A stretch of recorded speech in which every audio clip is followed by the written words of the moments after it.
Life में कीजिए हमेशा अच्छे काम, क्योंकि देर सवेर मिलता है अच्छे कामों का सिला। कठोर को कहते हैं हार्ड और सॉफ्ट को आप कह सकते हैं पिलपिला। फिलहाल मैं आ गया हूँ दिलवालों के शहर दिल्ली में, ताकि चलता रहे हमारे इन ब्लॉग्स का यूं ही सिलसिला। आज दिखाऊंगा मैं आपको दिल्ली की शान, जो मेरे पीछे स्थित है ये लाल किला। जी हाँ, आज मैं आया हूँ आपको लाल किला दिखाने के लिए, घुमाने के लिए। और मैं आया नहीं हूँ अकेला, मेरे साथ में आया है मेरा छोटा भाई, मेरा कज़न आशु। करवाता हूँ आपकी उससे मुलाकात। तो ये है मेरा कज़न आशु, मिलिए इससे। हेलो फ्रेंड्स, आज हम आए हैं लाल किला। हमको लगा कि अगर दिल्ली में आना ही है तो फिर लाल किले से बेटर क्या हो सकता है। तो चलिए आप लोगों के साथ घूमते हैं और एक्सप्लोर करते हैं रेड फोर्ट को। और मैं आशु के लिए आपको बताना चाहूँगा कि आशु यहाँ पहले आ चुका है। और आशु और मेरे में कॉमन बात जो है वो ये है कि सिनेमा, बुक्स और इतिहास, ये तीनों चीज़ें ही हैं हम दोनों के लिए खास। बिल्कुल। तो चलिए चलते हैं लाल किले के पास, देखते हैं क्या है वहाँ के एंट्री चार्जेस और प्रवेश करते हैं इस शानदार लाल किले के अंदर, जो भारतीय इतिहास के अंदर महत्वपूर्ण स्थान रखता है। तो लाल किला जो है ये पुरानी दिल्ली के अंदर स्थित है, और पुरानी दिल्ली होने की वजह से आप देख सकते हैं कितनी भीड़ है यहाँ। इसी वजह से आज आप ये जो नॉर्मल रिक्शा होते हैं ये देख पा रहे हैं, अदरवाइज जो ई रिक्शा होते हैं हर जगह पर आ जाते हैं।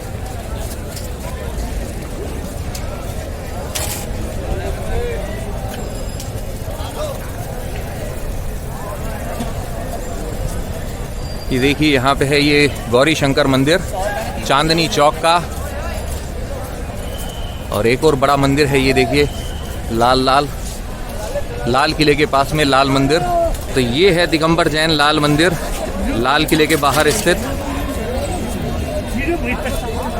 अब मैं आपको बताना चाहूँगा एक खास बात। अगर आपको लाल किला में एंट्री लेनी है तो आपको आना होगा इसके गेट नंबर 2 की तरफ। जी हाँ, लाल किले की जो एंट्री है वो गेट नंबर 2 से है, और यहीं पे है टिकट काउंटर। तो सबसे पहले जाते हैं टिकट काउंटर पर, लेते हैं टिकट्स और फिर करते हैं अंदर प्रवेश। ये देखिए ये है गेट नंबर 2 वाला एरिया, और इस तरफ है टिकट काउंटर। यहाँ लाइन में लगना होगा। तो टिकट्स हमने ले ली है, और यहाँ से आप अगर स्कैन करके अपने फ़ोन से आप टिकट लेते हैं तो आपको सस्ती पड़ती है।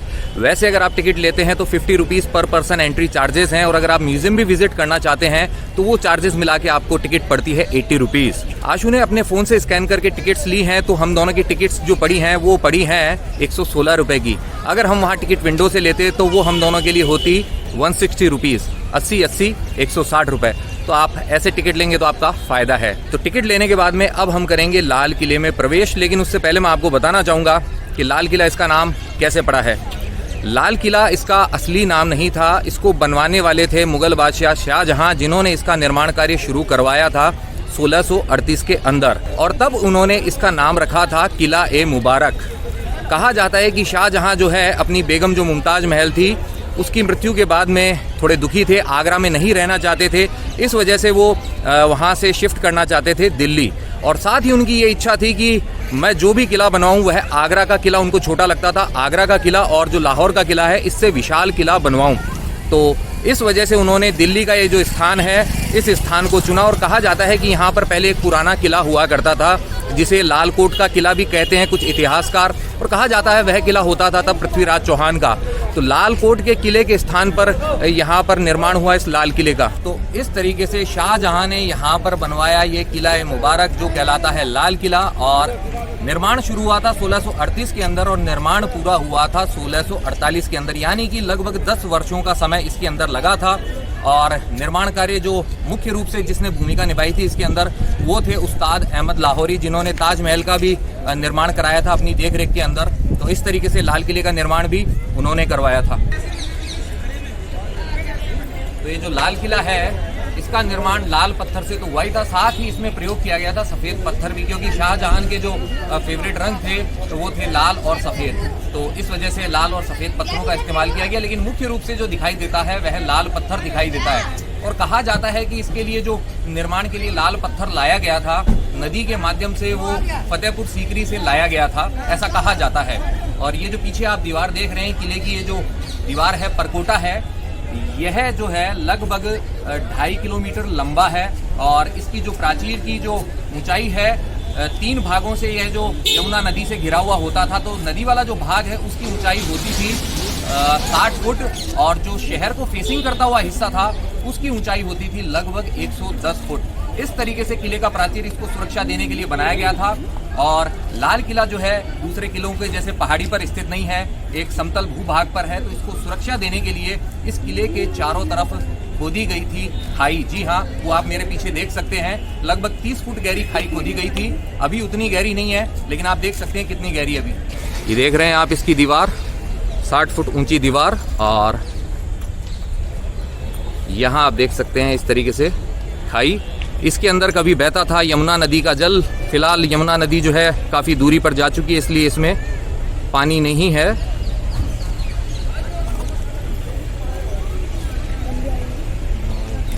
वहाँ टिकट काउंटर से हम इस तरफ आ चुके हैं। अब ये देखिए,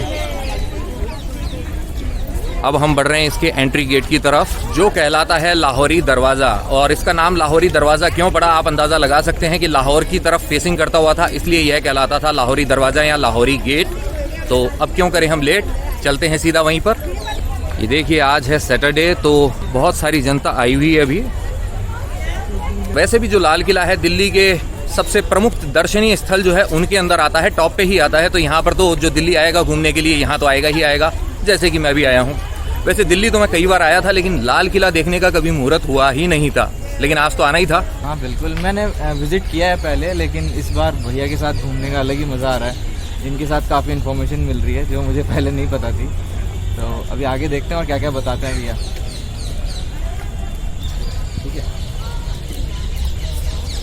बस थोड़ी ही देर में हम पहुंच जाएंगे लाहौरी गेट तक। तो मेरे पीछे अब आप देख सकते हैं लाल किले के प्राचीर पर लहराते हुए हमारे तिरंगे झंडे को। जी हाँ, जब हमारे देश को आज़ादी मिली थी 15 अगस्त 1947 को, तो हमारे देश के प्रथम प्रधानमंत्री पंडित जवाहरलाल नेहरू, उन्होंने लाल किले के प्राचीर से ही तिरंगा झंडा फहराया था, देश को संबोधित किया था। और तब से यह परंपरा चली आ रही है कि हमारे जो भी प्रधानमंत्री होते हैं 15 अगस्त के मौके पर यहीं पे झंडारोहण करते हैं, यहीं से वो देश को संबोधित करते हैं।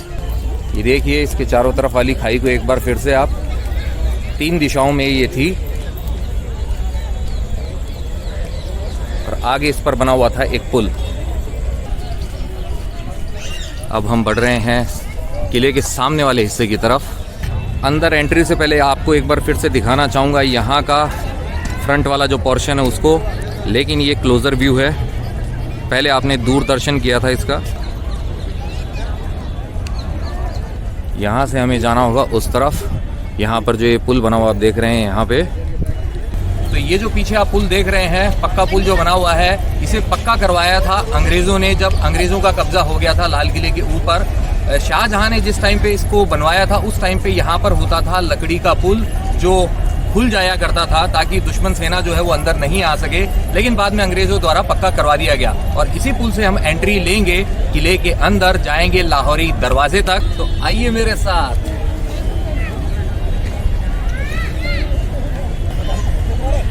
एक तो लाल किला बड़ा है और दूसरा घूम के हमें जाना पड़ रहा है, तो आप चलने के लिए तैयार रहिएगा। ऐसा नहीं है कि आप सोचें चलना नहीं पड़ेगा।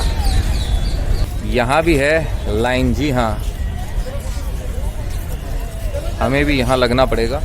तो यहाँ से सिक्योरिटी चेक के बाद में हम आ गए हैं इस तरफ और सामने ही है लाहौरी गेट। और यहाँ बना हुआ है एक छोटा सा मंदिर, ये देखिए, ये है लाहौरी दरवाज़ा। तो लाल किले के चारों तरफ ही है यह खाई, इसको सुरक्षा देने के लिए, और इसके ऊपर बना हुआ है ये पुल लाहौरी गेट के सामने वाला। अब इस पे हम चढ़ रहे हैं। उस समय भी जो आम जनता होती थी वह इसी दरवाजे से प्रवेश करती थी, और आज हमारे जैसी आम जनता भी इसमें लाहौरी गेट से ही जा रही है। खास लोग जो होते थे, यहाँ का जो दूसरा दरवाज़ा होता था दिल्ली दरवाज़ा, उससे प्रवेश किया करते थे। और हमारे जो प्रधानमंत्री भी हैं और जो दूसरे VIPs हैं वो भी वहीं से एंट्री लेते हैं। ये देखिए आप लाहौरी दरवाजे को एकदम पास से, और दोनों तरफ हैं ये तोप, एक यहाँ पे और एक यहाँ पे। और बच्चों को बड़ा मज़ा आता है इसके साथ फ़ोटो क्लिक करवाने में। चलिए चलते हैं अंदर।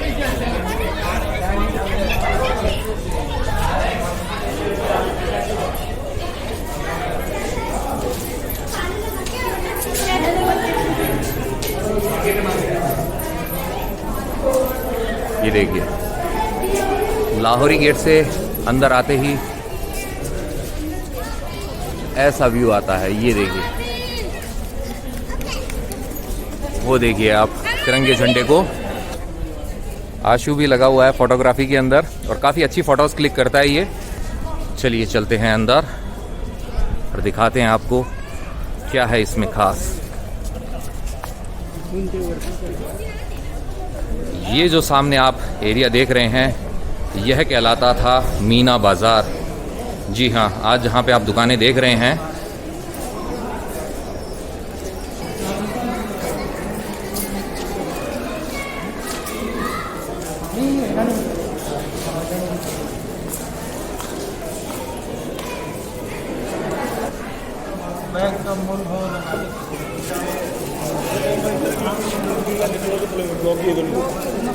ये देखिए आज का मीना बाज़ार ऐसा है।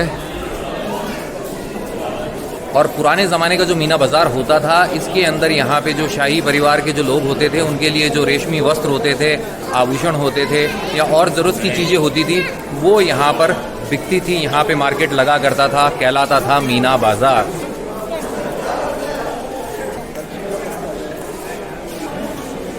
ये देखिए आपको काफ़ी कुछ जो हैंडीक्राफ्ट वाले आइटम्स, शॉल्स वगैरह, ज्वेलरी यहाँ पे मिलेगी। जो मुगल काल का मीना बाज़ार है वैसा तो नहीं है ये, लेकिन आपको काफ़ी कुछ मिलेगा यहाँ पर।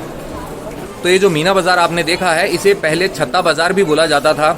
क्या था वो कारण, यहाँ पे भाई साहब से जानते हैं डिटेल में। तो भाई साहब, आपका नाम? मेरा नाम जमील है भाई।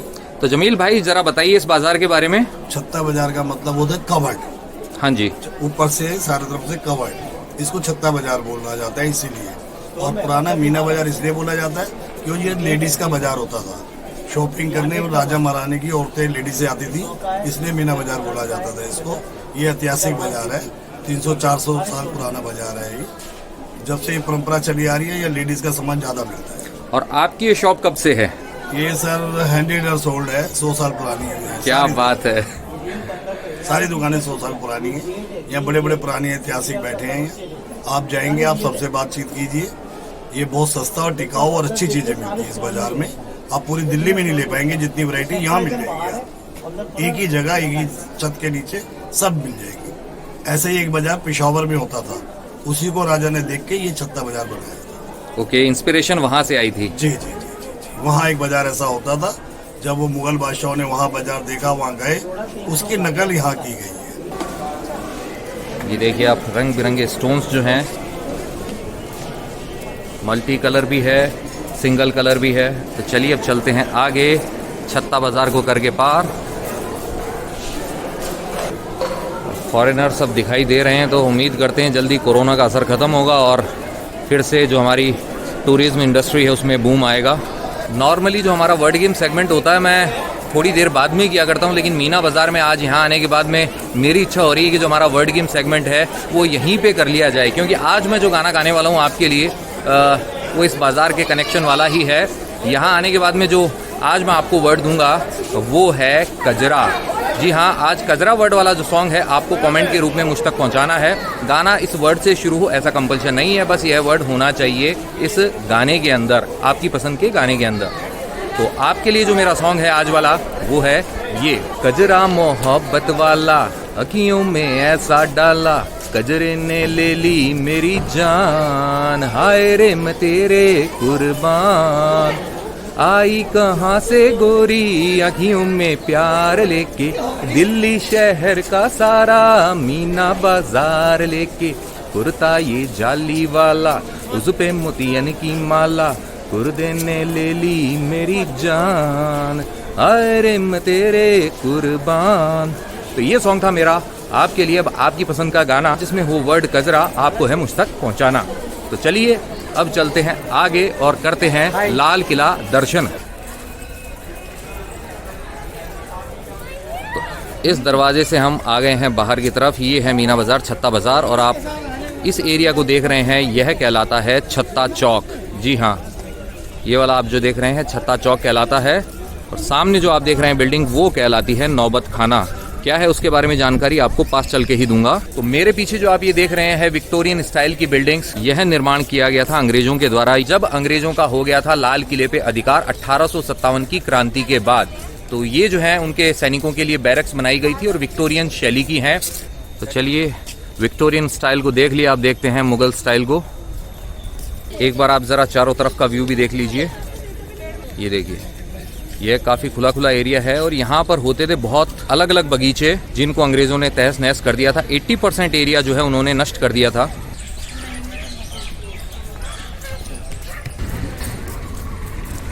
ये देखिए आप नौबत खाना। लाल किले में आए हैं तो नौबत खाने तक आने की नौबत तो आनी ही थी, क्योंकि एंट्री करते ही हमें यहाँ पर आना था सबसे पहले नौबत खाने तक। ये है नौबत खाने का क्लोजर व्यू। आइए देखते हैं अंदर से कैसा है। आ चुके हैं हम नौबत खाने के ठीक सामने और अब आपको बताता हूँ नौबत खाने के बारे में। नौबत का वैसे जो मतलब होता है वाद्य यंत्र हुआ करता है। बादशाह के लिए यहाँ पे म्यूजिक बजाया जाता था, कोई खास मेहमान आते थे तब म्यूजिक बजाया जाता था। बेसिकली आप इसे मान सकते हैं ये जो महल परिसर है इस किले का, उसका प्रवेश द्वार। यह जो है भवन, यह 3 मंजिला भवन था और इसका जो उपयोग होता था वह होता था जब भी बादशाह की यहाँ पे एंट्री होती थी दीवाने आम के लिए, तो यहाँ से बजा बजा के इंफॉर्मेशन दे दी जाती थी कि बादशाह सलामत आ रहे हैं या जो भी ओहदे वाले जो ओहदेदार हैं वो आ रहे हैं। इसकी जो बाहरी दीवारें आप देख रहे हैं उसके ऊपर मूल रूप से गोल्डन कलर और हरा रंग जो होता है उसका प्रयोग किया गया था, जो आज हमें दिखाई नहीं दे रहा है। लेकिन अंदर वाला जो हिस्सा होता था उसके ऊपर जो दूसरे रंग होते थे उनका प्रयोग भी किया गया था।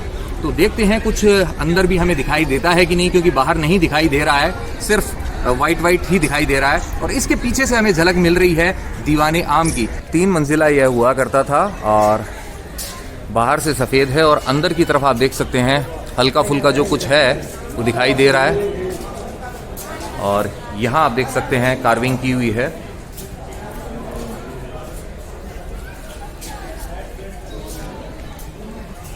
जो लाल बलुआ पत्थर है उसके ऊपर कार्विंग का नमूना है ये देखिए, ऐसा लग रहा है जैसे मकड़ी का जाला बनाया गया हो, लेकिन यह भी कलाकारी है।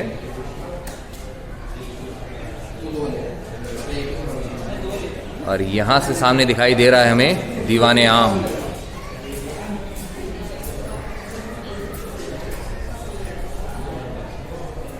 अगर आपको लाल किले के इतिहास को शॉर्ट में बताऊं तो मुगल जो शासनकाल था उस दौरान यह कई बार मुगलों के हाथ से गया था। यहाँ पे बाहरी जो आक्रमणकारी थे, विदेशी आक्रमणकारी, उन्होंने कई बार आक्रमण किया था, दिल्ली को लूटा था और इस किले को नुकसान पहुंचाया था। और यह 1857 तक का जो टाइम था आप मान सकते हैं मुगलों के कब्जे में था, क्योंकि जो आखिरी बादशाह थे मुगल बादशाह बहादुर शाह जफर, उनसे बाद में किले को अधिकार में ले लिया था अंग्रेज़ों ने 1857 की क्रांति के बाद में। और जब तक हमारा देश आज़ाद नहीं हुआ था 15 अगस्त 1947 तक, ये मान लीजिए आप अंग्रेज़ों के ही कब्ज़े में रहा था। जो ब्रिटिश सेना जो थी वह उसके कब्ज़े के अंदर था और उस सेना ने यहाँ पर बहुत ज़्यादा कहते हैं ना कि नुकसान पहुँचाया था। यहाँ पर जो बहुमूल्य जो कलाकृतियाँ थी, या मान लीजिए आप यहाँ सोने चांदी के जो काम किए गए थे और जो कीमती पत्थर थे वो सब वो यहाँ से उखाड़ कर ले गए थे। बहुत नुकसान पहुँचाया था और ख़ास तौर पे नुकसान पहुँचाया था यहाँ पर जो सुंदर बाग बगीचे बने हुए थे उनको। लगभग 80% जो पार्ट था उसको उन्होंने नष्ट कर दिया था। तो आज़ाद होने के बाद में लाल किला आ गया था हमारी भारतीय सेना के पास में। जी हाँ, 2003 तक जो हमारी भारतीय सेना है यह उसके अधिकार के अंदर रहा था और उसके बाद में इसे आम जनता के लिए खोल दिया गया था। और फिर सन 2007 के अंदर इसको घोषित कर दिया गया था वर्ल्ड हेरिटेज साइट। जी हाँ, तब कहते हैं ना कि इसको असली गौरव प्राप्त हो गया था पूरी दुनिया के अंदर। और तब से जो है हमारे जैसे जो यात्री हैं यहाँ आते हैं, घूमते हैं और देखते हैं। तो यह जो है नौबत खाने का पिछला हिस्सा है। एंटर होने के बाद में जैसे हम इस तरफ आए और यह जो रेड सैंडस्टोन है उसी से बना हुआ है पूरे तरीके से। और इस पे कार्विंग को देख सकते हैं आप, जो फूल पत्तियां बनाई गई है इसके ऊपर। और इन फूल पत्तियों की एक खास बात है वो भी आपको बताता हूँ। ताजमहल के अंदर जो फूल पत्तियां बनाई गई हैं, अगर आप देखेंगे गौर करेंगे तो आप पाएंगे कि वो मुरझाए हुए फूल हैं। बिकॉज जो ताजमहल बनाया गया था वो मुमताज महल की याद में बनवाया गया था, ऐसा कहा जाता है ना। तो जो शोक के अंदर बनी हुई इमारत, वहाँ पे खिले हुए फूल कैसे हो सकते हैं, तो इसलिए उसके अंदर मुरझाए हुए फूल थे। और यह बाद में बना था किला और यहाँ पर आप देख सकते हैं खिले हुए फूलों को। और जैसा कि मैंने आपको कहा था यह नौबत खाना है 3 मंजिला। तो आप देख सकते हैं सबसे ऊपरी मंजिल यह है बीच वाली मंजिल और यह है सबसे निचली मंजिल। अब यहाँ से चलते हैं दीवाने आम की तरफ। ये दीवाने आम नहीं है, दीवान ए आम, यानी कि जहाँ पर आम जनता से मुलाकात होती थी बादशाह की। तो चलते चलते आपको एक शॉट के अंदर दिखाता हूँ नौबत खाना और दीवाने आम। और इस साइड वाले हिस्से में भी आप देख सकते हैं अंग्रेजों द्वारा बनाई हुई ये जो बैरकें हैं, कुछ के अंदर रहते थे उनके सैनिक, और जो कुछ बढ़िया वाली उन्होंने बनाई थी बिल्डिंग्स, उनके अंदर रहते थे उनके अफसर। दीवाने आम के अंदर आप यहाँ देख सकते हैं इस तरीके से 9 द्वारों को एक एक करके जो पंक्ति के अंदर बने हुए हैं 9 द्वार। लाल किले को बनाते समय इसको सिमेट्री के अंदर बनाया गया था। खास तौर पे ध्यान रखा गया था कि यह सिमेट्री के अंदर ही बने। और ये जो 9 दरवाजे आप देख रहे हैं, मुगल जो शैली होती थी उसके अंदर भी और जो हिंदू स्थापत्य कला होती थी, दोनों के अंदर जो 9 अंक होता है वह बहुत ही महत्वपूर्ण होता है। तो इसीलिए इसके अंदर आप देख सकते हैं इन 9 द्वारों को मेरे पीछे दीवाने आम के अंदर। अब ज़रा पास से देखिए आप दीवाने आम के इन पिलर्स को, जिन्होंने थाम रखा है इसकी छत को। इन्हीं पर टिका है ये दीवाने आम। और यही वह जगह है जहाँ पर जोधा अकबर की शूटिंग भी हुई थी। आ चुके हैं हम दीवाने आम के अंदर और देख सकते हैं आप इसकी छत को। और मेरे पीछे आप ये देख रहे हैं मार्बल का बना हुआ ये जो छतरी नुमा स्थान है, यहाँ पर होता था बादशाह का प्रसिद्ध सिंहासन, जिसे कहा जाता था मयूर सिंहासन, जिसका दूसरा नाम होता था तख्त-ए-ताउस कहा जाता था। और इसे जो ईरान से आया था लुटेरा नादिर शाह, जब उसने दिल्ली में मचाया था कत्लेआम, तब यहाँ से लूट कर वो अपने साथ में ले गया था। और जो मयूर सिंहासन है उसके अंदर ऐसे ऐसे बेशकीमती पत्थर लगे हुए थे, स्टोन्स जो होते हैं वो लगे हुए थे कि आप उसकी कीमत का अंदाज़ा लगा नहीं सकते हैं। तो इतनी बेशकीमती चीज़ जो है हमारे देश से लूट के ले जाई गई थी बाहर और आज तक लौटी नहीं है। और यहीं पर हुआ करता था, उसी के अंदर लगा हुआ एक बहुत ही शानदार हीरा जिसे कहते हैं कोहिनूर हीरा। जी हाँ, वो कोहिनूर हीरा जो है वो पहुंच गया था बाद में अंग्रेज़ों के पास में और आज भी है उन्हीं के पास। तो अगर वो आ जाता हमारे देश के अंदर तो हमारा जो गौरव है वो लौट के वापस आ जाएगा। उम्मीद करते हैं एक दिन कोहिनूर भी वापस आएगा। तो ये जो जगह आपने देखी है, यहीं पे विराजते थे बादशाह और यहाँ पर सुनते थे प्रजा जो भी होती थी उनकी फरियाद। प्रजा से जुड़े हुए सारे मसले हैं वो यहीं पर हल किए जाते थे। आम जनता का प्रवेश यहाँ होता था, इसीलिए यह कहलाता था दीवाने आम। और बताना चाहूँगा मैं आपको कि जो जोधा अकबर फिल्म थी उसमें जो अकबर वाला जो दरबार लगाया गया था, दिखाया गया था, वो उसकी जो शूटिंग हुई थी वो इसी एरिया के अंदर भी हुई थी। और लाल किले के अंदर वैसे तो बहुत सारी फिल्मों की शूटिंग हुई है, उनके अंदर जो एक प्रमुख फिल्म है वो है फना, जिसके अंदर आमिर खान ने निभाया था एक गाइड का रोल। ये देखिए आप,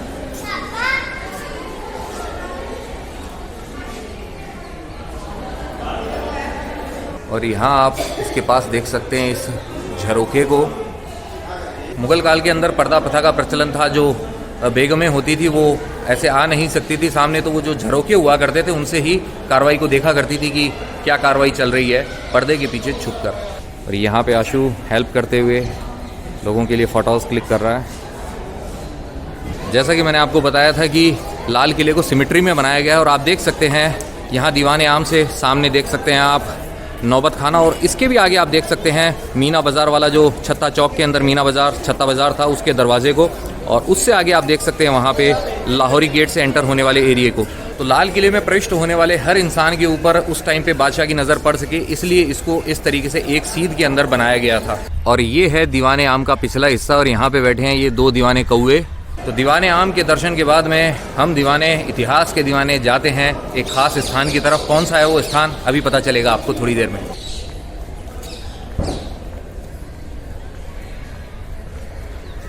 तो मेरे पीछे आप देख रहे हैं दीवाने आम का पिछला भाग, और साथ ही आप देख सकते हैं यहाँ पर एक फव्वारे को। जी हाँ, ये जो एक फाउंटेन बनाया गया था इसको कनेक्ट करते हुए एक जो वाटर स्ट्रीम आ रही है जिसे कहा जाता था नहरे बहिश्त, यानी कि स्वर्ग की नहर। तो फिलहाल इसके अंदर पानी बिल्कुल गायब है, फव्वारे एकदम सूखे हुए हैं, लेकिन आप देख सकते हैं और अंदाज़ा लगा सकते हैं कि जब पानी चलता होगा इसमें तो कैसा होगा सीन। ये देखिए आप, यहाँ पर है ये फाउंटेन बीच के अंदर, और वहाँ तक जाने के लिए ये रास्ता था जिसे बंद किया गया है आम जनता के लिए। यहाँ पे जहाँ पे मैं हूँ यहीं पर बहता था पहले यमुना नदी का पानी, नहरे बहिश्त इसे कहा जाता था। फंवारे भी चलते थे और ये पानी जाता था आगे मुख्य फंवारे तक। और मेरे पीछे जो आप ये देख रहे हैं सफ़ेद महल, यह कहलाता था रंग महल। जी हाँ, पैलेस ऑफ कलर्स इसे कहा जाता था और इसका नाम यह इसलिए पड़ा था क्योंकि इसके अंदर जो बहुत सारे जो रंग बिरंगे रंग हैं उनका प्रयोग किया गया था कलाकारियों के अंदर। और इसका निर्माण करवाया था शाहजहां ने अपनी खास रानियों के लिए। तो इस महल के अंदर आम जनता या और दूसरे लोगों का प्रवेश निषेध था। सिर्फ शहंशाह और शहजादे जो होते थे उन्हीं की इसके अंदर एंट्री होती थी। आज जो है आम जनता भी यहाँ तक जा रही है। तो चलिए पास से चलकर देखते हैं इस रंग महल को, जिसके अंदर हैं 6 कक्ष। और इन 6 कक्षों के अंदर भी जो उत्तरी और दक्षिणी भाग जो हैं वो कहलाते थे शीश महल, क्योंकि उसके अंदर किया गया था शीशों का काम। और जब उन मिरर्स पे लाइट पड़ा करती थी, रिफ्लेक्ट होती थी, तो जग जाता था रोशनी का जादू। तो मैं बैठ चुका हूँ उस स्थान पर जहाँ से शुरू होती है इस रंग महल से नहरे बहिश्त। जी हाँ, स्वर्ग की जो नहर होती है जिसे बोला जाता है, लिटरली ट्रांसलेट करूँ तो, उसके शुरुआती वाले हिस्से पर। और यह बना हुआ है मार्बल का। आप देख सकते हैं ये जो ऊपरी वाला हिस्सा है, इसके अंदर थोड़ा सा हिस्सा आपको दिखाई दे रहा है, वहाँ से बहते हुए आता था यमुना का पानी। और यमुना का पानी यहाँ आने से क्या होता था, ये जो रंग महल है इसका तापमान जो है वो काफ़ी कम होता था। गर्मियों के अंदर ठंडक का एहसास मिला करता था और रानियों को कहते हैं ना कि फीलिंग गुड वाली फीलिंग आ जाती थी। ये देखिए रंग महल के आंतरिक हिस्से को, जो कभी रंगों से सजा होता था, आज सारे रंग उड़ चुके हैं, हमें कुछ नहीं दिखाई दे रहा है। देख सकते हैं आप ऐसी मटमैली सी दीवारों को। कभी यह भी एकदम अपने कहते हैं ना कि यौवन पर थी इमारत, जब इसके अंदर रंगों का जो तालमेल है अच्छे तरीके से दिखा करता था। अब देख सकते हैं आप इसकी जीर्ण शीर्ण अवस्था को, कौवे मंडरा रहे हैं इसके ऊपर। यहाँ आप देख सकते हैं वाइट मार्बल।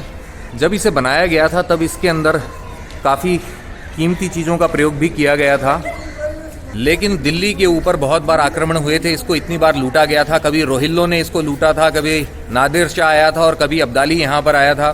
तो कहते हैं ना कि लूटपाट जब उन्होंने की थी तो इस लाल किले को भी बहुत नुकसान पहुँचाया था। और सबसे ज़्यादा नुकसान पहुँचा दिया था जो ब्रिटिश थे, अंग्रेज़ थे। इन्होंने यहाँ की जो सारी कीमती चीज़ें थे वो निकाल कर ले गए। आज आप देखेंगे तो आपको लगेगा ही नहीं कि ऐसा कुछ रहा होगा, लेकिन हमारा जो देश है वह ऐसे ही सोने की चिड़िया नहीं कहलाता था। जो बाहरी आक्रमणकारी है क्यों आते थे? किसी गरीब के घर में डाका नहीं डालता है कोई। कहाँ डालते हैं डाका? जहाँ पर होता है पैसा। हमारा जो देश है वह बहुत संपन्न हुआ करता था और इसे बार बार लूटा गया, लेकिन फिर भी हमारे देश ने जो कहते हैं ना अपना अस्तित्व बनाए रखा है। यही वह स्थान है जहाँ से पानी बहता हुआ आता था। ये देखिए आप अंदर से भी देख रहे हैं, अंदर कमल के फूल के समान आकृति वहाँ पर भी बनी हुई है। आगे जाने की परमिशन नहीं है हमें, इसीलिए दूरदर्शन कीजिए। तो जब बात चल पड़ी है दूरदर्शन की, तो मैं आशु से भी जानना चाहूँगा कि दूरदर्शन के टाइम के अंदर इसका फेवरेट प्रोग्राम कौन सा होता था? सबसे ज़्यादा पसंद मुझे जंगल बुक थी और उसका गाना आज भी हम मतलब गानों में गूंजता है। 2 लाइनें गा लें? कौन सा वाला? जंगल जंगल बात चली है, पता चला है, अरे चड्डी पहन के फूल खिला है, फूल खिला है। यहाँ पर खिलते थे कभी फूल, यहाँ के बगीचों में, यहाँ के उद्यानों के अंदर, जिनको नष्ट कर दिया था अंग्रेज़ों ने। मैं बार बार बात इसलिए बोल रहा हूँ क्योंकि हमारे देश की किसी चीज़ को नुकसान पहुँचाया गया था, खूबसूरती को नष्ट किया गया था, तो रिमाइंड तो कराना पड़ेगा ना। तो वहाँ जो आप देख रहे हैं वो है दीवाने आम का पिछला हिस्सा। इस तरफ जो है नहरे बहिश्त बहते हुए यहाँ से शुरू होती थी और वहाँ जाती थी। और ये जो है यह कहलाता था रंग महल, जहाँ पे खास रानियाँ जो हैं बेगमें वो रहती थी। और इसी से जुड़ी हुई एक खास इमारत जो है वो है ये जो आप देख रहे हैं आप, यह कहलाती है खास महल, जो जुड़ी हुई है रंग महल से, जहाँ पर रहती थी बेगमें। और इस इमारत के अंदर रहते थे खुद बादशाह। इसके लिए उनके जो 3 कमरे बने हुए थे इसके जो दक्षिणी भाग के अंदर, वो कहलाता था तस्बीह खाना, यानी कि इबादत का कमरा, यानी कि प्रार्थना कक्ष। और उसके पीछे की तरफ होती थी उनकी ख्वाबगाह, जिसे हम बोलते हैं शयन कक्ष। तो वहाँ पर सोते थे बादशाह। और इस तरफ वाला ये जो हिस्सा आप देख रहे हैं मेरे जस्ट पीछे, जहाँ पे मार्बल के ऊपर काफ़ी बहुत बढ़िया कार्विंग की गई है, यह हॉल टाइप का जो एरिया होता था यह कहलाता था तोश खाना, यानी कि बादशाह की बैठक। ये देख सकते हैं आप खास महल की ये जो छत है इसके ऊपर की गई इस कलाकारी को। बादशाह को मिलने के लिए जाना होता था खास बेगमों से जो यहाँ पे रहती थी रंग महल के अंदर, यहाँ से निकलकर वो पहुँच जाते थे इस तरफ। और जब जाना होता था अपने खास मिनिस्टर से, खास आदमियों से मंत्रणा के लिए, मीटिंग के लिए दीवाने खास में, तब वो पहुंच जाते थे उस हिस्से से निकलकर दीवाने खास के अंदर। तो इससे ज़्यादा मैं आपको बता इसलिए नहीं पाऊंगा क्योंकि मैं इससे आगे नहीं जा पाऊंगा। यहीं तक हमारी लिमिट है, जो आम जनता है वो यहीं तक देख सकती है। दूरदर्शन ही होंगे आज फिलहाल। तो ये आपने बात जान ली है। इसी के साथ में यहाँ पर एक होती थी प्रोजेक्शन टावर टाइप की, जो एक कहते हैं ना इमारत जो है, जहाँ से बादशाह जो है आम जनता को दर्शन दिया करते थे। तो अब हम चलते हैं और करते हैं दर्शन दीवाने खास के। आइए मेरे साथ। ये है खास महल और इसके आगे आप देख सकते हैं बहुत ही शानदार दीवाने खास। ये देखिए आप जो खास महल है इसका जो एरिया, और यहाँ पर भी आप देख सकते हैं जो नहर का पानी बहता था इसके अंदर भी, यहाँ से बहता हुआ जाता था और इस दीवाने खास के अंदर भी ठंडक करता था। और यहाँ आप देख सकते हैं दीवाने खास के इस महल को, इसकी छत को। ये देखिए कभी इसके ऊपर भी सोने चांदी का जो काम होता था, बहुमूल्य पत्थरों का काम होता था, और आज की डेट में ये हालत है, आप देख सकते हैं। यहीं पर बादशाह अपने खास लोगों के साथ मंत्रणा करते थे। ये देखिए यहाँ सेंटर में बैठते थे बादशाह और अपने जो खास मिनिस्टर्स हैं उनसे मंत्रणा करते थे। और इसकी कंडीशन जो है दूसरे हिस्सों के मुकाबले काफ़ी अच्छी है। और ये देख सकते हैं आप, ये जो वर्क है ये आज भी हमें दिखाई दे रहा है, देख रहे हैं आप। ये देखिए बहुत ही प्यारा है ये, मैं कहूँगा, और पूरा मार्बल का है। इस तरफ भी आप देख सकते हैं ये जो पानी है यहाँ से बहते हुए जाता था, नहर बहिश्त वाला जो हिस्सा होता था यह पूरा होता था। तो चलिए अब दीवाने खास से चलते हैं दूसरे हिस्से की तरफ। दीवाने खास से उतरकर आ चुके हैं हम इस आम फर्श के ऊपर, और अब आपको दिखाने वाला हूँ इसी दीवाने खास से जुड़ी हुई एक और बिल्डिंग को, जो कहलाती थी यहाँ का जो हमाम, शाही हमाम। हमाम क्या होता था? बेसिकली स्नानागार जिसे कहा जाता है, नहाने वाली जगह। क्लोजर व्यू हमें यहाँ भी नहीं मिल पाएगा, शीशे के थ्रू ही हमें दूर से ही करने होंगे दर्शन। बहुत जगह के दूरदर्शन ही हो रहे हैं। तो ये देखिए आप, ये जो है दीवाने खास, ऐसे हम घूमे घूमे घूमे घूमे घूमे घूमे घूमे यूं, और वहाँ उस खिड़की के पास है हमाम। हमाम साबुन नहीं है, ये शाही हमाम होता था।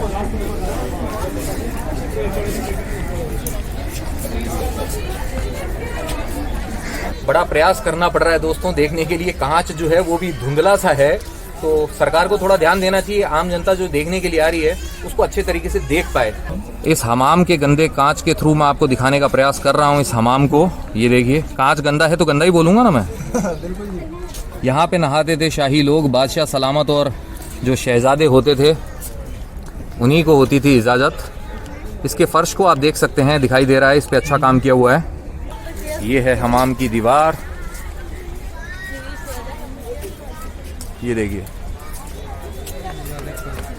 यहाँ है हमाम, वहाँ पे है दीवाने खास, उसके आगे है खास महल, और उससे आगे है रंग महल। इस तरफ दिखाई देगा दीवाने आम। और यहाँ जो आप देख रहे हैं यह है एक मस्जिद। तो ये जो पीछे आप सफ़ेद रंग की मस्जिद देख रहे हैं यह कहलाती है मोती मस्जिद, और इसका इस किले के अंदर, लाल किले के अंदर निर्माण करवाया था औरंगज़ेब ने। जी हाँ, मुग़ल बादशाह औरंगज़ेब ने इसका निर्माण करवाया था अपनी इबादत के लिए, पर्सनल इबादत के लिए इस मोती मस्जिद को बनवाया था। इससे पहले के जो बादशाह थे, उनके पिताजी जो थे शाहजहां, वो जाते थे यहाँ की जो जामा मस्जिद जो इन्होंने बनवाई थी, जामा मस्जिद के अंदर नमाज़ पढ़ने जाते थे। तो ये है हमाम, ये है मोती मस्जिद। अब इनसे आगे हम जा रहे हैं बीच से गुजरते हुए उस तरफ, और देखते हैं वहाँ पे क्या है। तो मोती मस्जिद और जो हमाम है, इसके बाद में हम इसके पास में स्थित एक और स्थान पर आ गए हैं जिसे बोला जाता था हीरा महल। मेरे पीछे जो आप देख रहे हैं छोटा सा ये है, चौकोर सा, एक जो छतरी नहीं कह सकते हैं इसको, एक चौकोर छतरी कह सकते हैं। यह जो बनी हुई है इसे बोलते हैं हीरा महल, और इसका निर्माण हुआ था मुगल बादशाह जो थे बहादुर शाह जफर सेकंड, जी हाँ द्वितीय, उनके समय में इसका निर्माण किया गया था। और कहा जाता है कि 1857 की जो क्रांति हुई थी उस वक्त इसके आसपास के जो कुछ एक निर्माण थे उन्हें तोड़ दिया गया था। अब आते हैं एक और खास बात के ऊपर, ये जो हीरा महल है इसके अपोजिट साइड में, यानी कि जिस तरफ अभी है कैमरा मौजूद, उस तरफ है एक गार्डन जो कहलाता था हयात बख्श, यानी कि जिंदगी देने वाला, लाइफ देने वाला। तो इस हयात बख्श गार्डन के अंदर उस टाइम पे अलग अलग तरीके के पेड़ हुआ करते थे, लेकिन जैसे ही ब्रिटिश जो थे, ईस्ट इंडिया कंपनी के अधिकार में यह आया था, तो इसको बहुत नुकसान पहुंचा दिया गया था। 80% जो है बाग बगीचे वो नष्ट हुए हैं। तो आप समझ लीजिए इस खास बगीचे को वो कैसे छोड़ देते। इस हयात बख्श बगीचे के आगे की तरफ मैं अभी आपको दिखाऊंगा, तब आप देखेंगे अंग्रेजों की बनाई हुई जो इमारतें हैं उनको। तो आइए आपको दिखाते हैं हयात बख्श पार्क।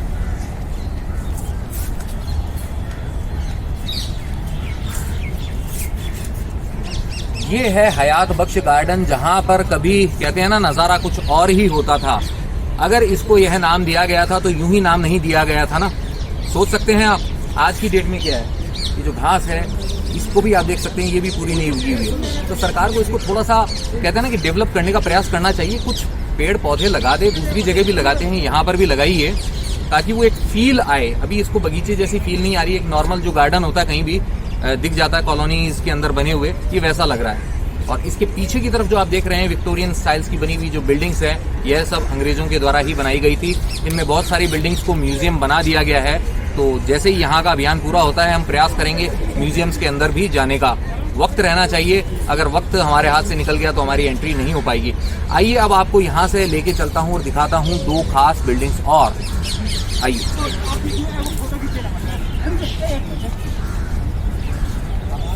इस तरीके से पानी आगे ले जाने के लिए नहरें बनी हुई थी आगे तक, देख रहे हैं आप। तो चलिए चलते हैं वहाँ। वैसे लाल पत्थर ही लगा हुआ है, आप देखिए वहाँ आप देख रहे हैं हमाम का पिछला हिस्सा, उस जगह है हीरा महल। और यहाँ से आप देख सकते हैं ये नहरे बहिश्त जो है, इसकी शुरुआत कहाँ होती है वो देखिए आप। इस जगह से शुरू होती है नहरे बहिश्त। जो यमुना का पानी होता था उसको चढ़ाकर यहाँ पे डाला जाता था और यहाँ से बहता हुआ पानी जाता था आगे तक।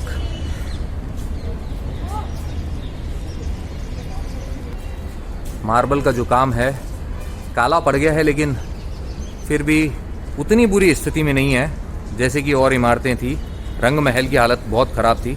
तो देख चुके हैं हम नहरे बहिश्त का उद्गम स्थल, यानी कि स्टार्टिंग पॉइंट। अब चलते हैं यहाँ से कहीं और।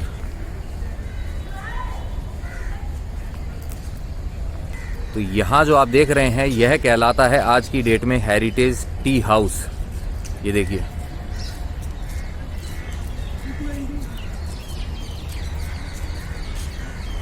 जो आज टी हाउस कहलाता है यह पहले कहलाता था शहजादा महल। जो शहजादे हुआ करते थे उनके लिए शुरुआत के अंदर इस महल का निर्माण किया गया था। बाद में जब 1857 का जो गदर हुआ था, जो क्रांति हुई थी, उसके बाद में अंग्रेजों का जब अधिकार हो गया था यहाँ पर, तो उन्होंने इसे एक टी हाउस के रूप में यूज़ में लेना शुरू कर दिया था। तो इस तरीके का है यह पीछे शहजादा महल या फिर टी हाउस। लेकिन हमारी एंट्री वहाँ पर नहीं है, यहाँ से भी हमें करने होंगे दूरदर्शन। ये देखिए हमारी हद है यहाँ तक, उजाड़ सा है यह एरिया।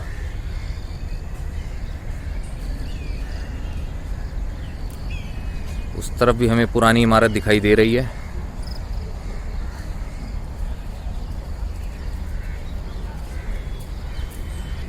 तो चलिए अब चलते हैं इस तरफ। आ पहुंचे हैं हम इस इमारत तक। ओपन है यह भी 3 दिशाओं से। ये देखिए इसका साइड व्यू और मार्बल पर की हुई कार्विंग को। और इस तरफ से ये थोड़ी टूट चुकी है, देख सकते हैं। इस तरफ हमें दिखाई देगी बहुत ही शानदार कार्विंग।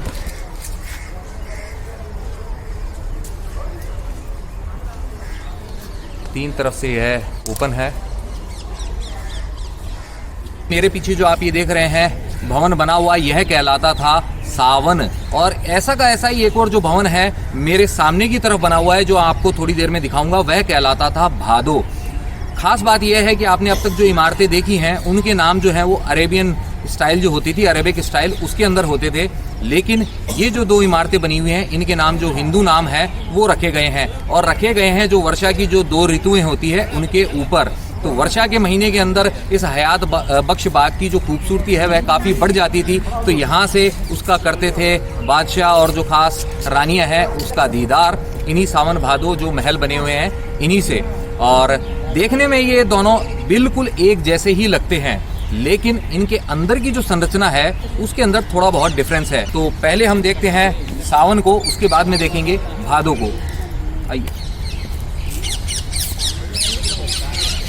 तो ये देखिए क्लोजर व्यू सावन महल का, जो 3 तरफ से खुला है, मार्बल से बना है, सफ़ेद संगमरमर से। और आप देख सकते हैं यहाँ सामने जो है इसकी एक जो दीवार है उसके ऊपर ये जो कार्विंग की गई है। और यहाँ से बीच से बहता हुआ आता था पानी नहरे बहिश्त का, ये देखिए इस तरफ से, और यहाँ से बहता हुआ उस तरफ वहाँ तक जाता था। और सामने हमें दिखाई दे रहा है वहाँ पे हीरा महल। पानी के कुंड की ये जो हालत है बीच में आप देख सकते हैं, बीच में जो बनी हुई ये जो बिल्डिंग है कैसे टूट चुकी है। तो आप पहुँचे हैं हम सावन भादों के बीच में स्थित वो जो मैं बता रहा था आपको जल कुंड, उसके अंदर बनी हुई इस इमारत तक यह कहलाती थी जफर महल। और इसका निर्माण करवाया था बहादुर शाह जफर ने, इसीलिए यह कहलाता है जफर महल। उस सिरे पर है सावन, और इधर देखिए आप, घूमिए घूमिए घूमिए,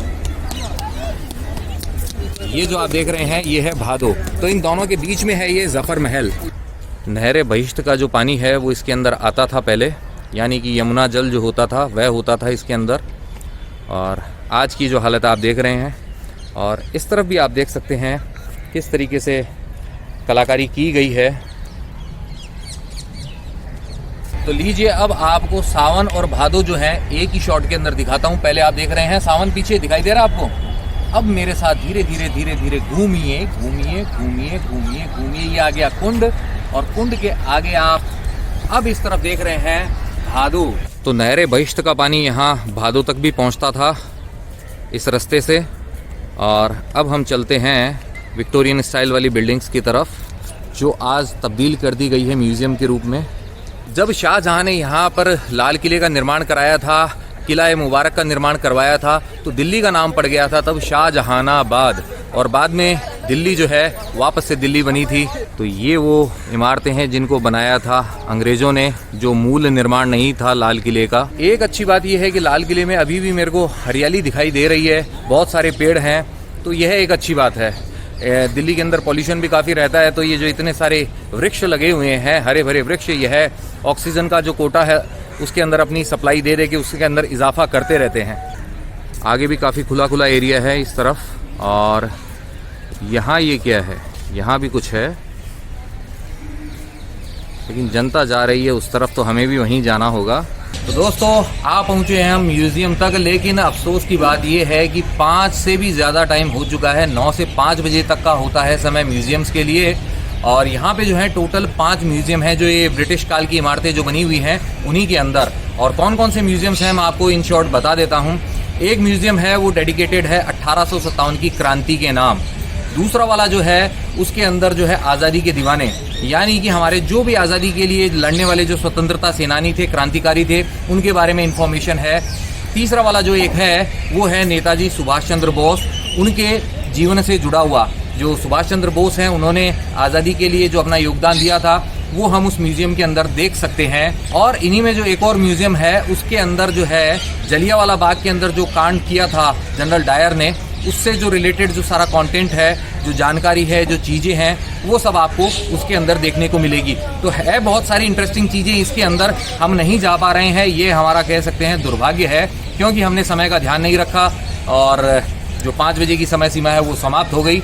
बच्चन साहब भी होता है ना, केबीसी के अंदर समय सीमा समाप्त होने पर बजा देते हैं और आपको विदा कर देते हैं। तो हमारे पास वो हूटर नहीं है बजाने के लिए, लेकिन हमारा समय यहाँ का समाप्त हो चुका है, तो म्यूज़ियम के दर्शन हम नहीं कर पाएंगे। लेकिन उम्मीद करता हूँ लाल किला आपने एक बार देख लिया है। आप यहाँ घूमने के लिए आएंगे तो आपको काफ़ी इन्फॉर्मेशन मिल चुकी है, आपको किसी गाइड की ज़रूरत नहीं पड़नी चाहिए मेरे ख्याल से। और अगर गाइड भी लेते हैं तो बढ़िया बात है, मैंने आपको एक सरफेस नॉलेज दी है, डीप नॉलेज जो है वो यहाँ के जो गाइड्स हैं वही देंगे। ये जो आप आज म्यूज़ियम देख रहे हैं इन ब्रिटिश काल की इमारतों के अंदर, अंग्रेज़ों से आज़ाद होने के बाद में हमारे देश के अंदर इस पर अधिकार हो गया था हमारी भारतीय सेना का। तो हमारी भारतीय सेना के जो ऑफिसर्स थे, जो हमारे सेना के जवान थे, वो लोग यहाँ पर रहा करते थे, उनके कंट्रोल में रही थी यह 2003 तक। जी हाँ, लाल किला जो है 2003 तक भारतीय सेना के अंडर में ही था। उसके बाद में हमारे जैसे आम आदमियों को यहाँ घूमने का मौका मिला था। तो ये जो लाल किला है, इसके निर्माण के अंदर जो लागत आई थी वो आई थी 1 करोड़ रुपए। जी हाँ, उस समय जो 1 करोड़ रुपए थे बहुत बड़ी अमाउंट हुआ करती थी। आप इसे आज के हिसाब से मत सोचिए, बहुत बड़ी अमाउंट इसके अंदर खर्च हुई थी और ख़ास तौर पे इसके जो महल थे उनके निर्माण पर यह खर्च हुई थी। रेड फोर्ट कोई छोटी इमारत तो है नहीं, तो बाकी पर मज़ा आया काफ़ी एक्सप्लोर करने में। और अब हम देखते हैं मुमताज़ महल, उसकी हिस्ट्री और साथ ही हमें ये भी देखना होगा कि वो खुला है कि नहीं। ऑब्वियसली क्योंकि अभी देर हो चुकी है, तो लेट्स सी, अगर खुला होता है तो उसके भी हमको दीदार होंगे। चलिए तो चलिए, वहाँ पे है मुमताज़ महल। तो लीजिए, आ गए हैं हम इस लाल किले के अंदर, हमारे लास्ट डेस्टिनेशन पर, जो कहलाता है मुमताज़ महल। जी हाँ, जो शाहजहां की प्रिय बेगम कहा जाता है मुमताज़ महल, उनके नाम पर यह बनाया गया था। और इसे कहा जाता है छोटा रंग महल भी, क्योंकि वो जो रंग महल आपने देखा था उसके अंदर रहती थी बादशाह की खास रानियां, लेकिन उनके अलावा भी तो और रानियां होती थी ना, बेगमें होती थी, तो वो रहती थी इसके अंदर। 1857 की क्रांति के बाद में जब लाल किले के ऊपर अधिकार था अंग्रेजों का, तब उन्होंने इस मुमताज़ महल को तब्दील कर दिया था कारागार के अंदर। जी हाँ, इसे बना दिया था जेल। तो इसका जो ओरिजिनल स्वरूप होता था वह बहुत ज़्यादा नष्ट हो गया था। कहा जाता है पहले इसके अंदर बहुत ज़्यादा अच्छी अच्छी कलाकृतियाँ थी, लेकिन अब वो नहीं है। और फिलहाल जो स्वरूप आप देख रहे हैं वही है। सरकार ने इसके अंदर लाइट की व्यवस्था भी नहीं कर रखी है, तो हम अंदर तो कुछ देख नहीं सकते हैं। लाइट्स लगानी चाहिए। ये बहुत छोटी छोटी चीज़ें हैं। मैं पहली बार लाल किले में आया हूँ, तभी मेरे नोटिस के अंदर ये चीज़ें आई हैं, अदरवाइज़ मैं इसके बारे में बहुत पहले भी बोल चुका होता था। तो भारत सरकार से यही है कहना कि प्लीज़ इसके अंदर जो थोड़ी बहुत कमियां हैं उसे दूर कीजिए, ताकि हमारा जो इतिहास का जो हिस्सा है यह बरकरार रह सके। आने वाली जनरेशन्स हैं वो देख सके, जान सकें किस तरीके से इस किले ने इतने आक्रमण झेले थे, उसके बाद में भी इसने अस्तित्व को बनाए रखा है। तो इससे पहले हमारा आज का ये व्लॉग समाप्त हो, मैं बताना चाहूँगा ये जो मुमताज़ महल आपने देखा है, इसके बिल्कुल पास में ही है फैसिलिटीज़। जी हाँ, जो कहते हैं ना, लघु शंका दीर्घ शंका से मुक्ति के लिए जो स्थान बने हुए हैं वो वहीं पर बने हुए हैं, टॉयलेट्स वहीं पर हैं, तो ध्यान रखिएगा आप। साथ ही पीने के पानी की व्यवस्था भी है। तो सीधा आपको किस तरफ आना होगा? मुमताज़ महल की तरफ। इसी के साथ में हमारा ये जो लाल किला दर्शन का अभियान है ये होता है यहीं पे समाप्त। उम्मीद करता हूँ बाकी के व्लॉग्स के जैसे आपने इस व्लॉग को भी पसंद किया होगा। अगर आपको ये व्लॉग पसंद आया तो आप जानते हैं आपको करना क्या है। आपको इसे लाइक करना है, शेयर करना अपने नियर एंड डियर वंस के साथ में, और साथ ही कमेंट करके पहुंचाने हैं आपके विचार मुझ तक। इस व्लॉग के थ्रू जो पहली बार चैनल पे आए हैं उनसे यही है कहना कि जो सब्सक्राइब बटन है इसे दबा दे और साथ ही प्रेस कर दे बेल आइकॉन और चुन ले ऑल वाला ऑप्शन। इसका फायदा ये होगा भविष्य में जो भी व्लॉग्स आएंगे उनके नोटिफिकेशंस आप तक अपने आप आएंगे, आपको ढूंढना नहीं पड़ेगा, है ना काम की बात। और अगर आप मुझे फॉलो करना चाहते हैं इंस्टाग्राम पर तो ये जो आईडी डिस्प्ले हो रही है इसे सर्च कीजिए और कनेक्ट हो जाइए मेरे साथ इंस्टाग्राम पर। जाते जाते आपसे बस इतना ही है कहना कि यत्र तत्र सर्वत्र घूमते रहिए, घुमाते रहिए, लाइफ में हमेशा मुस्कुराते रहिए।